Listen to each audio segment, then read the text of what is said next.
வணக்கம்.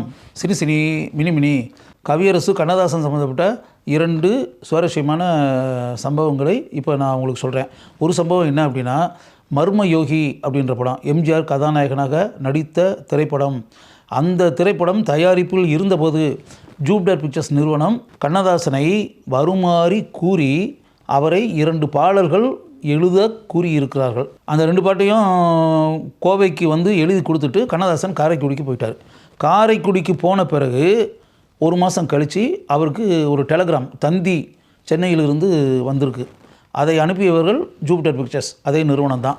உடனே சென்னைக்கு கிளம்பி வாங்க அப்படின்னு கண்ணதாசன் கிளம்பி சென்னைக்கு வராரு. வந்தால் அந்த ஜூபிட்டர் பிக்சர்ஸ் நிறுவனம் ராணி அப்படின்ற பேரில் ஒரு படத்தை தயாரிச்சுக்கிட்டு இருக்காங்க. அந்த திரைப்படத்தினுடைய இசையமைப்பாளர் சிஆர் சுப்பராமன். சிஆர் சுப்பராமன்கிட்ட அப்போ உதவி இசையமைப்பாளராக பணியாற்றிக்கிட்டு இருக்கிறது எம்எஸ் விஸ்வநாதன். அந்த குழுவில் வயலினிஸ்டாக பணியாற்றி கொண்டிருப்பவர் டி.கே. ராமமூர்த்தி. அந்த திரைப்படத்தில் கதாநாயகியாக நடித்தவர் பானுமதி. பானுமதி பாடுற மாதிரி ஒரு பாட்டு. அந்த பாட்டை கண்ணதாசன் எழுதி கொடுத்துட்டாரு. அந்த பாட்டை பாட வந்த பானுமதி பாட்டை பார்த்துருக்காங்க. பார்த்துட்டு அவங்க சிரிச்சுக்கிட்டே சொன்ன வார்த்தை என்ன அப்படின்னா, இது என்ன பாஷை, இது என்ன லாங்குவேஜ், அது வந்து இது என்ன பாஷை அப்படின்னு சொல்லியிருக்காங்க. கண்ணதாசன் இதை கேட்டோடனே அதிர்ச்சி அடைச்சிட்டாராம். அந்த பாட்டை கேட்ட பானுமதி அம்மா அந்த பாட்டு நல்லா இல்லைன்றுச்சு, சாங்கே நல்லா இல்லைன்றுச்சு. அப்படி ஆன உடனே அந்த தயாரிப்பு நிறுவனத்தில் கண்ணதாசன் சொல்லி வேற ஒரு பாட்டு எழுதி சொல்லியிருக்காங்க. கண்ணதாசன் இன்னொரு பாட்டையும் எழுதியிருக்காரு. Second time one more song. அந்த சாங்கும் ரிஜெக்டட். கண்ணதாசனுக்கு அதில் மிகப்பெரிய வருத்தம். மனசுக்குள்ளே கண்ணதாசன் நினச்சிருக்காரு, நடிகர்கள் பெரும்பாலானவர்கள் படிப்பறிவு இல்லை, படிப்பறிவு இல்லாதவர்கள், கேள்வி அறிவு இல்லாதவர்கள், அவர்கள் அறிவாளிகளிடம் எப்படிப்பட்ட திறமைகள் இருக்கின்றன என்பதை உணராத நிலையில் இருக்கிறார்கள். நாம் யார் என்பதை காட்டுவதற்கு ஒரு காலம் வரும், அன்று நான் யார் என்பதை இந்த பட உலகில் செயல் வடிவில் காட்டுகிறேன் அப்படின்ற மாதிரி மனசுக்குள்ளே நினச்சிக்கிட்டு சைலண்ட்டாக எதுவுமே பேசாமல் அமைதியாக இருந்தார். அதற்கு பிறகு கவியரசு கண்ணதாசன் பட உலகில் அனைவரும் வியக்கக்கூடிய அளவிற்கு எத்தகைய மகத்தான சாதனைகளை புரிந்தார் என்பதையும், எத்தனை பாடல்களை எழுதி அனைவரையும் வியக்க வைத்தார் என்பதையும், காலத்தை கடந்து கவியரசு கண்ணதாசன் எப்படி உலகமெங்கும் இருக்கக்கூடிய மக்களுடைய உள்ளங்களில் சாகா வரம்பெற்று வாழ்ந்து கொண்டிருக்கிறார் என்பதையும், அவருடைய பாடல்கள் எந்த அளவிற்கு காலத்தை கடந்து நிரந்தரமாக வாழ்ந்து கொண்டிருக்கின்றன என்பதையும் நாம் பார்த்து கொண்டே இருக்கிறோம். எனினும் அன்று பானுமதி நிராகரித்த நிமிடத்தில் எனக்கும் ஒரு காலம் வரும், அன்று நான் என்னை யார் என்று நிரூபிப்பேன், காட்டுவேன் என்று மனதிற்குள் சவால் விட்டாரே கண்ணதாசன். அந்த கண்ணதாசனை எனக்கு மிகவும் பிடிக்கிறது. கண்ணதாசனுடைய இன்னொரு சுவாரஸ்யமான சம்பவம் அது என்ன அப்படின்னா, ஒரு திரைப்படத்தினுடைய பாடல் ஒளிப்பதிவு. அந்த பாடல் ஒளிப்பதிவு நடக்கக்கூடிய இடத்தில் அந்த திரைப்படத்தினுடைய இசையமைப்பாளர் சிஆர் சுப்பராமன் அமர்ந்திருக்கிறார்.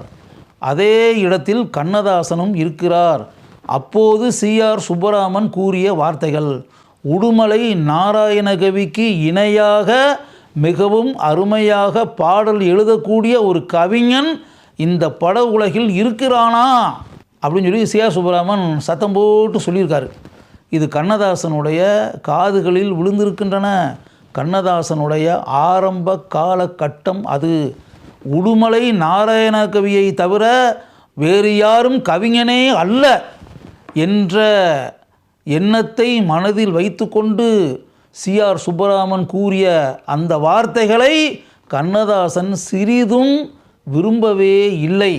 கண்ணதாசன் அப்போது தன்னுடைய மனதில் கூறிக்கொண்டாராம். என்ன கூறிக்கொண்டார்? உடுமலை நாராயணகவியையே தூக்கி சாப்பிடக்கூடிய அளவிற்கு எத்தனையோ கவிஞர்கள் இந்த பட உலகில் நிச்சயம் வருவார்கள். அவர்களில் ஒருவராக நானும் இருப்பேன் அப்படின்னு சொல்லி கண்ணதாசன் மனதிற்குள் அப்போது நினைத்திருக்கிறார். கண்ணதாசன் என்ன சொல்கிறாருன்னா, ஒரு ஆளை சொல்லி இந்த ஆள் மாதிரி இன்னொரு ஆள் இல்லை, இந்த ஆள் மாதிரி இன்னொருத்தன் வர முடியாது அப்படின்ற மாதிரிலாம் யாராவது சொன்னாங்க அப்படின்னா நான் எந்த காலத்துலேயும் அதை ஏற்றுக்கிறவே மாட்டேன், ஒத்துக்கிறவே மாட்டேன். ஒரு ஆளை நம்பித்தான் எந்த இடமும் அப்படிலாம் கிடையாது. ஒரு ஆளுக்கு நிகர் அவன் மட்டும்தான், இன்னொரு ஆள் வரவே முடியாது அப்படின்னு யாராவது சொன்னாங்கன்னா நான் மனசுக்குள்ளே நினைப்பேன், கட்டாயம் ஒரு ஆள் வருவான், நானே உருவாக்கி காட்டுவேன் அப்படின்ற மாதிரி மனசுக்குள்ளே நினைப்பேன். ஒரு ஆள் தான் என்று எங்கு கூறினாலும் அதை நான் ஏற்றுக்கொள்ளவே மாட்டேன், ஒத்துக்கொள்ளவே மாட்டேன். அது சரியான விஷயம் என்று என் மனதில் என்றுமே படவே படாது அப்படின்னு சொல்லி கண்ணதாசன் தன்னுடைய நூலில் சொல்லியிருக்காரு. உடுமலை நாராயண கவியை தவிர வேறு யாருமே கவிஞன் அல்ல என்று சுப்பராமன் கூறும்போது உடுமலை நாராயண கவியையே தூக்கி சாப்பிடக்கூடிய அளவிற்கு பட உலகில் கவிஞர்கள் வருவார்கள் என்பதை மனதில் நினைத்த கண்ணதாசன் மிகப்பெரிய கவிஞராக தமிழ் பட உலகில் எந்த அளவிற்கு வந்தார் என்பதையும், தமிழ் பட உலகின் முடிசூடா மன்னராக பாடல் உலகில் எந்த அளவிற்கு அவர் ஆட்சி செய்தார் என்பதையும் நாம் பார்த்தோம். கவியரசு கண்ணதாசனுக்கு இணையாக இன்று வரை ஒரு கவிஞர் தமிழகத்தில் பட உலகில் உருவாகி இருக்கிறாரா என்பதை நீங்கள் ஆழமாக சிந்தித்து பாருங்கள்.